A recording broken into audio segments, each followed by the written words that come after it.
Hello, hello, je suis ravie de vous retrouver pour cette guidance Oracle Astro des taureaux et ascendant taureaux pour le mois de février 2023.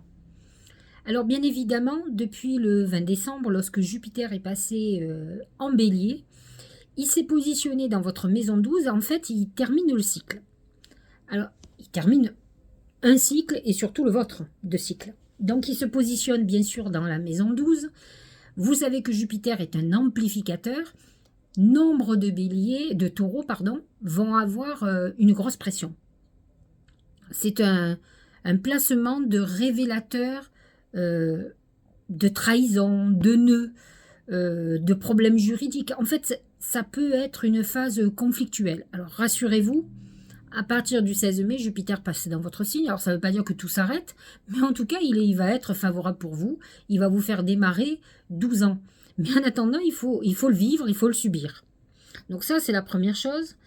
Pour les planètes en Verseau, elles sont positionnées dans votre maison 10. Alors bien sûr, le Verseau n'est pas en harmonie avec vous. Donc on ne peut pas dire que la saison du Verseau soit la meilleure pour vous. C'est vrai que jusqu'au 18 février, c'est la saison du Verseau. Lorsqu'elle va passer à partir du 18-19, ça va être la période du Poisson. Et le Poisson est un signe ami pour vous. Il est positionné dans votre maison 11, qui est une maison de protection, une maison amicale. C'est la maison des relations amicales, des sorties, des amis, des gens sur qui on peut compter, des gens qui vont vous donner un coup de pouce, et de vos protections spirituelles aussi.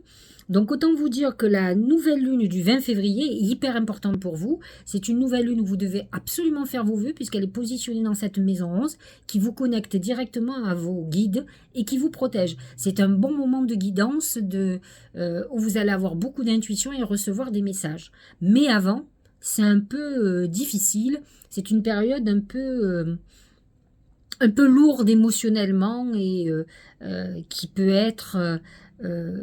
comment dirais-je, dirigé par une procédure, par des conflits, par un divorce, une séparation. Vous avez peut-être un divorce en instance depuis longtemps, et là, certainement, vous allez avoir le résultat qui n'est pas obligatoirement comme vous désireriez. Et attention, hein, parce que la maison 12 est une maison d'épreuve. C'est une maison très psychologique, mais c'est une maison où il y a des nœuds, des trahisons, des choses sournoises et des choses qui sont des épreuves, et parfois même des épreuves plutôt karmiques. Donc voilà pour ce qu'il en est des planètes en poisson. Vénus sera en poisson jusqu'au 20 février, donc pour vous c'est pas mal. C'est une bonne période pour rencontrer quelqu'un sur Internet, dans les réseaux. C'est le bon moment pour avoir des invitations. Ça peut être quelqu'un avec qui vous ayez une vraie connexion. Ça peut être une relation d'amitié amoureuse. En tout cas, c'est quelqu'un avec qui on se sentira hyper connecté. Saturne est toujours positionné dans la maison 10 et Mercure toujours dans le Capricorne, dans le Verseau jusqu'au 28 février. Ensuite, il passera en Poisson. Ça peut être bien mieux pour vous. Vénus en Bélier à partir du 21 février n'est pas à la fête pour vous. Honnêtement, ça peut être un moment où vous soyez un peu ronchon, un moment où vous n'ayez pas envie de rencontrer du monde, vous serez pas dans un état d'esprit très amoureux, donc peut être une période un peu compliquée. Alors Uranus est toujours dans votre signe, bien entendu, et il bouleverse profondément vos valeurs, votre besoin de confort, de sécurité. Il peut y avoir des événements qui mettent à mal cette sécurité et ce besoin de stabilité. Donc, si vous aimez les changements, tant mieux. Là, actuellement, ça touche le deuxième décan. Mais si vous n'aimez pas que ça bouge, ça peut être compliqué. D'autant plus qu'Uranus, il n'est pas obligatoirement un aspect négatif avec vous, mais il peut amener des bouleversements profonds dans des domaines qu'on n'attend pas. C'est-à-dire une séparation brutale, alors que vous aviez l'impression que tout allait bien. Ça peut être un revers de fortune, une procédure juridique, enfin des événements qu'on n'attend pas pour autant et qui vont un peu déstabiliser notre confort, qui peut nous mettre dans une souffrance avec des peurs.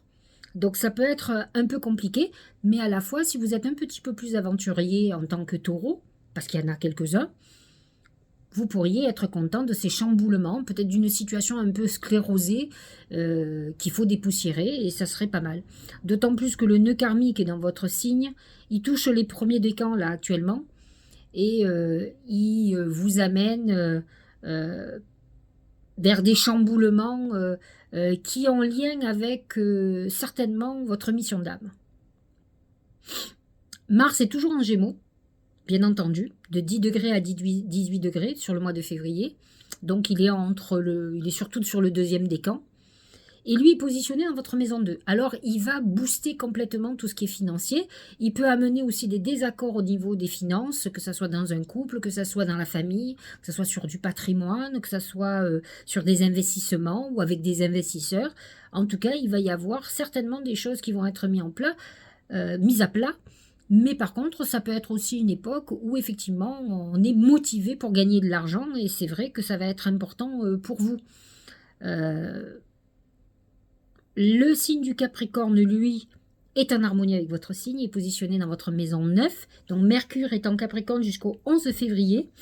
Donc il est très en harmonie avec le Taureau.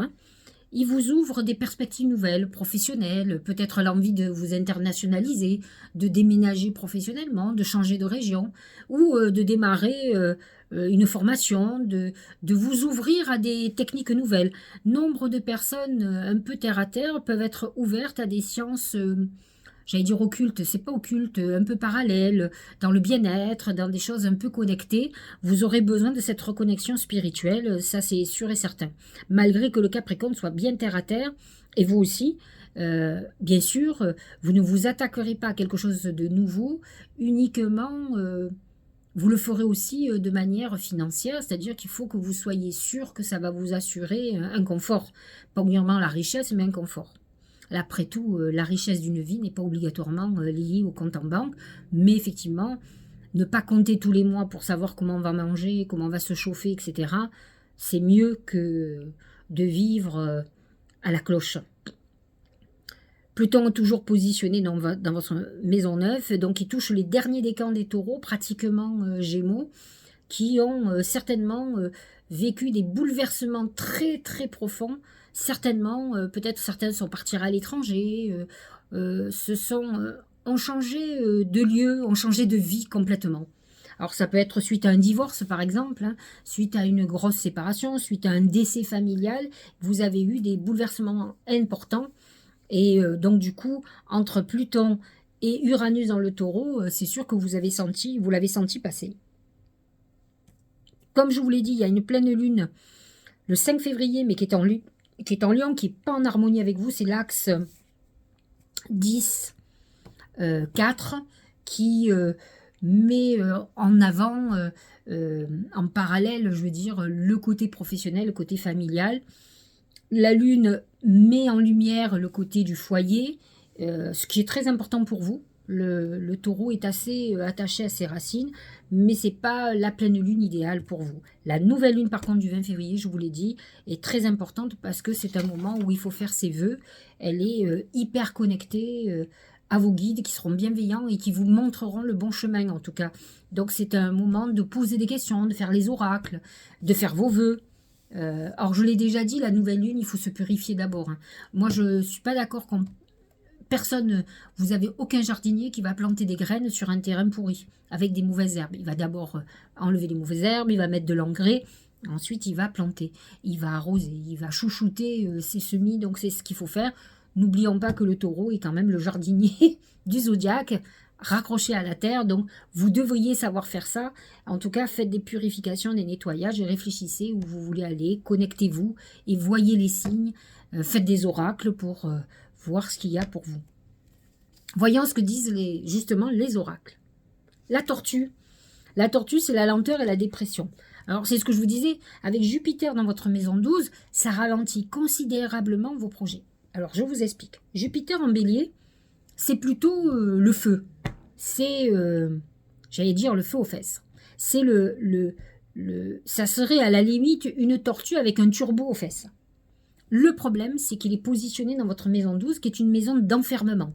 Donc, on ne peut pas être enfermé et à la fois aller vite. La seule chose que vous puissiez faire, c'est préparer, un peu comme quand on est dans les starting blocks, pour être prêt au démarrage à partir de mi-mai. Pour le moment, vous aurez l'impression qu'il y a des obstacles, les choses vont lentement. Mais à la fois, si elles vont lentement, c'est que vous avez des choses à régler. Vous êtes dans une période où il faut que vous fassiez le bilan des 12 années qui viennent d'arriver. Donc, il est très important de réfléchir. Et cette tortue nous montre cette maison 12, qui est une maison psychologique, d'enfermement, de dépression, avec des hauts et des bas, et donc automatiquement qui fait qu'on est beaucoup moins performant que d'habitude. Donc à vous d'aller vers cette énergie et surtout de faire ce travail-là. C'est très important. Cette tortue nous annonce aussi un déménagement, un investissement immobilier, une vente immobilière aussi, c'est possible.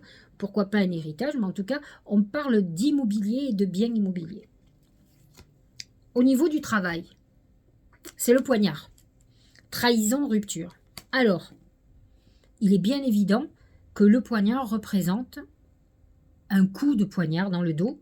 Donc c'est une période de trahison. Vous pourriez avoir une trahison professionnelle, un conflit très important. En tout cas, vous êtes dans une phase de restructuration professionnelle qui va passer par des choses désagréables, qui va vous obliger à faire ces bouleversements. Le poignard représente aussi les liens que l'on coupe avec des personnes avec qui peut-être vous n'êtes plus sur la même longueur d'onde, avec qui vous ne voulez plus travailler. Donc on est dans une phase de coupure. C'est une période un peu difficile, mais à la fois les planètes en Verseau vous obligent. Le Verseau est dirigé par Uranus, et Uranus est dans votre signe. Donc voyez cette double configuration qui vous met une pression très importante de prendre des décisions et que les choses se chamboulent. En tout cas, on le voit aussi dans les oracles. Au niveau de l'amour, c'est le bateau, c'est le mouvement, c'est le moment, une nouvelle aventure. Donc vous pourriez rentrer dans une période très importante sentimentalement, rencontrer quelqu'un de nouveau, je vous l'ai dit, avec Vénus dans votre maison 11, vous pourriez rencontrer quelqu'un par les réseaux sociaux. Le bateau, après tout, représente symboliquement l'étranger et Internet représente l'international. Internet, ça veut dire ce que ça veut dire, c'est presque international. Donc, vous pouvez complètement rencontrer quelqu'un qui n'est pas près de vous aujourd'hui. Ça peut être aussi un moment où on décide de vivre ensemble, de déménager. C'est un moment, en tout cas, de nouvelle aventure de vie. Peut-être venez-vous de vous séparer de quelqu'un depuis un certain temps et vous démarrez une nouvelle construction de vie. En tout cas, vous êtes parti pour du long terme. C'est ça qui est intéressant. Au niveau de la santé, c'est l'écureuil. C'est l'épargne, la prévoyance, c'est l'écureuil, mais c'est aussi l'accumulation. Donc c'est une période où vous risquez de prendre du poids. Il est bien évident que les taureaux ont l'habitude de grossir et de maigrir. Pourquoi? Parce que ce sont des épicuriens, ils aiment bien manger. Bon, ils aiment bien la beauté, ce sont des vénusiens aussi, donc ils alternent parfois. Là, peut-être ce mois-ci, c'est un peu la déprime. Et il n'est pas improbable que vous preniez un peu de poids. C'est l'hiver, c'est des moments où on se laisse un peu aller, où on a besoin de réconfort, de doudou alimentaire. Et c'est vrai que ça peut être un moment pour ça. Cela dit, l'écureuil représente aussi l'agilité.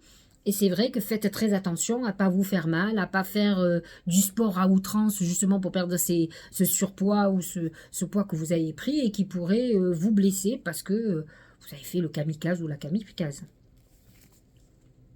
L'approche pour le Tao. Avancée, accueil chaleureux, conditions prospères, influence accrue, optimiste, détente, venue. Vous êtes dans une période d'évolution où on grandit, on évolue, vous êtes dans une évolution. Il est bien évident qu'avec Jupiter qui est en maison 12, vous venez de terminer un cycle. Donc bien sûr qu'il y a une évolution. On clôture, mais on se prépare à quelque chose de nouveau. Vous avez, et ça je vous l'ai dit souvent, avec les planètes en Capricorne, Uranus en Taureau, vous n'êtes pas dans des phases négatives. Maintenant, il est bien vrai que lorsque Jupiter va passer dans votre signe, alors là, ça va être l'apothéose. Donc pour le moment, on a l'impression que vous vous préparez à quelque chose, mais vous continuez à avancer, peut-être tranquillement, un peu comme la tortue, pas hyper rapidement, mais vous y allez. Au niveau de l'oracle d'intuition, c'est la transmutation. Alors ça, c'est Pluton, hein. C'est le moment de compter sur votre guérisseur intérieur. Alors, ce Pluton-là, il transforme intérieurement. En plus, il est dans votre maison 9, qui est une maison de spiritualité. Il est sûr, pratiquement à 100%, que vous êtes en train de changer complètement de vision de votre vie, de mode de fonctionnement. Vous aurez besoin peut-être de beaucoup plus d'authenticité. Vous êtes dans cette phase où il y a quelque chose qui se passe à l'intérieur de vous. Vous avez été en épreuve. Et aujourd'hui, vous êtes en phase effectivement de guérison. Jupiter en bélier dans votre maison 12 va vous aider à ça. De toute façon, Jupiter est pas négatif. Il est jamais négatif, même quand il est en carré ou en opposition. Là, dans votre cas, il est confiné en maison 12, donc il va vous aider à travailler psychologiquement, à guérir et à vous amener parfois des bonnes doses d'optimisme parce que vous aurez besoin. Et regardez ce que dit le dernier oracle, c'est faire confiance à la vie. C'est un peu, vous voyez, il vous dit c'est le moment de compter sur votre guérisseur intérieur, celui d'avant, et celui-là c'est faire confiance à la vie. La vie c'est mieux que toi, ce qui est bon, juste et équilibré pour toi. Ça, c'est quelque chose que je dis régulièrement.